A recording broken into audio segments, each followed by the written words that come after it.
from Roman times, when we have the first good global data on standards of living, until really 1800 to 1820, there is no net increase in human standards of living. Throughout that whole period, the vast majority of the human race is essentially expensive livestock.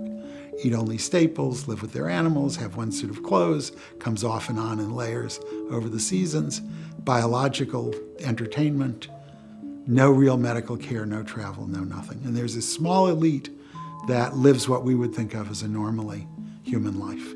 The aristocrats, the well-off merchants, and so on.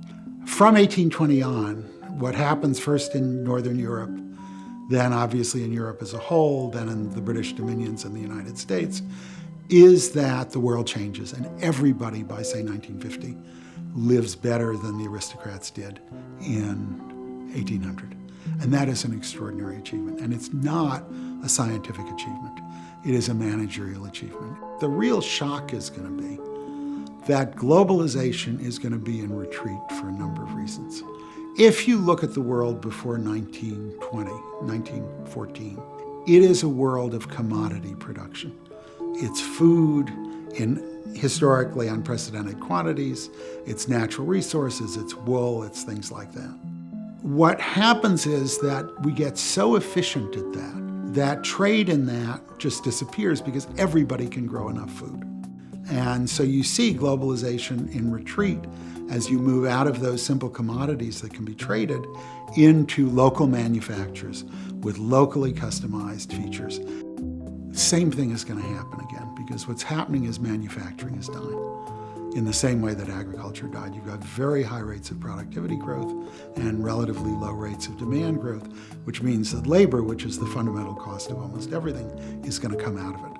But it's actually worse than that, because as the robots make everything, the advantage of cheap labor, which is what you're seeing now in Asia, goes away.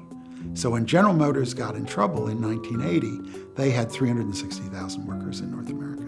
This time when they got in trouble, they have 30,000 workers in North America, and they produce half as many cars still. Once that happens, exactly what's happening in the auto industry occurs, which is nobody needs to import cars because transportation costs aren't going down that much, that it is all about making cars locally. And you're seeing that now in the United States and in the border areas of Mexico and Canada. We used to spend 9% of our income on clothing. 6% was making clothing, and 3% was dry cleaning and laundry. Today, we spend 6% of our income on clothing. 3% is dry cleaning and laundry, and only 3% is making the clothing. So as manufacturing becomes less and less important, it's all about services. And you don't send your dry cleaning out to China. It's all about locally produced and consumed services. So for all those reasons, globalization is actually an early 21st century phenomenon. And by the middle of the century, it's going to be in great retreat. And it's really going to be all about tourism and where you want to retire.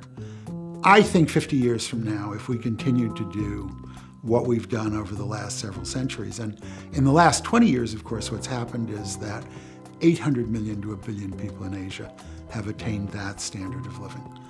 But if we continue to do it, it will be a standard of living not based on a 5-day work week, but based on a 3-day work week.